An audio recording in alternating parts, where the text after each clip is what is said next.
Pinipilahan at binabalik-balikan na 30 pesos Kanto Fried Chicken sa Tondo ang ating naispatan na mag-add ka lang ng 15 pesos, naka-Java rice ka na at add 10 pesos naman kung plain rice. Ang maganda pa rito ay kung magda-dine in kayo ay naka-unlimited gravy na yan. Panalo, di ba? Ito nga yung Kanto Fried Chicken na naispatan natin sa kanto lang mismo ng Lacandula Street, Corner Kagitingan, Tondo, Manila. Sa tawid lang yan ng Metro Doctors, Polyclinic and Lying In kaya madali lang makita. Open sila daily mula alas 4 ng hapon hanggang alas 10 ng gabi para serbisyohan ng kanilang mga parokyano na talaga namang pinipilahan at binabalik-balikan itong kanilang Kanto Fried Chicken na quality sa sarap sa presyong abot kaya. Paano ba naman kasi 30 pesos lang ang kahit anong part ng fried chicken nila rito, bukod sa leeg na 20 pesos lang na mabilis talagang maubos. Umaabot nga raw ng 25 to 30 kilos ng manok ang kanilang napapaubos araw-araw at wala pang ang alas 10 ng gabi ay sold out na agad sila, kaya kung ako sa inyo, agahan nyo kung pupunta kayo rito para hindi kayo maubusan. Naabutan ko nga rito yung mga kabataan na regular customers nila na enjoy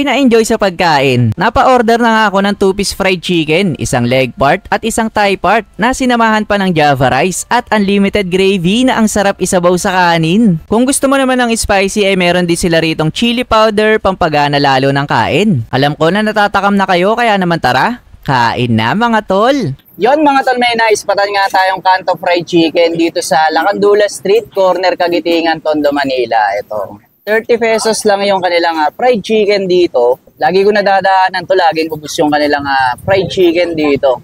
Tsaka ang daming tao palagi. And ganito kalaki yung thigh part nila.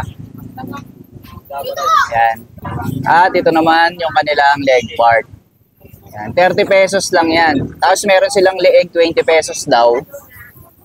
Tapos ang kagandahan dito, merong Java rice. 15 pesos yung Java rice nila. Tapos yung plain rice naman is 10 pesos.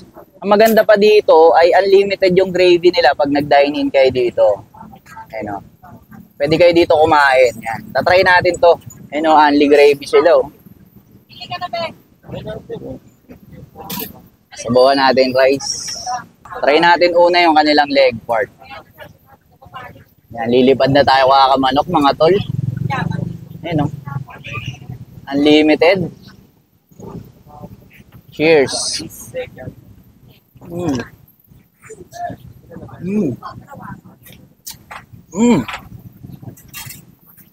Ang crispy, ang juicy.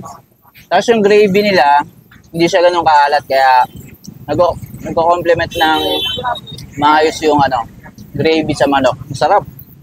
Ito, sama mo pa ng Java rice. Ayun, 15 pesos na Java rice.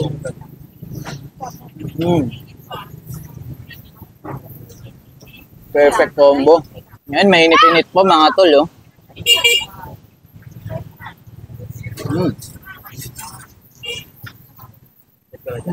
Sarap.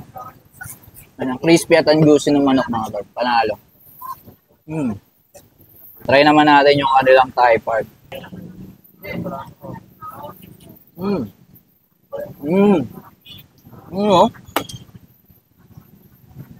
Sarap. Hindi ka na maalat yung pagkakamarinate. Kasi hindi ganun kakapal yung breading. Saktong-sakto lang. Kaya perfect talaga siya i-combo sa kanilang gravy. Dahil kumakain dito, pag napapadaan ako, ang galing ng work, ang daming tao dito bumibili. Kaya laging ubos yung tinda nila. So, pag-only gravy talaga eh, no? Yan o.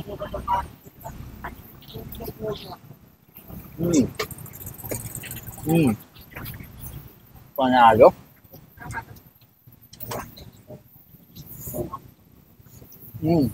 Masarap talaga yung manok nila dito, legit. Ito, na-try ko na.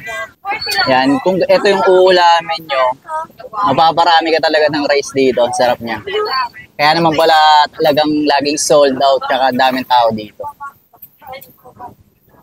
Kaya naman itry nyo na yung Kanto Fried Chicken dito sa Lacandula Street, Corner Kagitingan, Tondo, Manila, na talaga namang goods sa goods!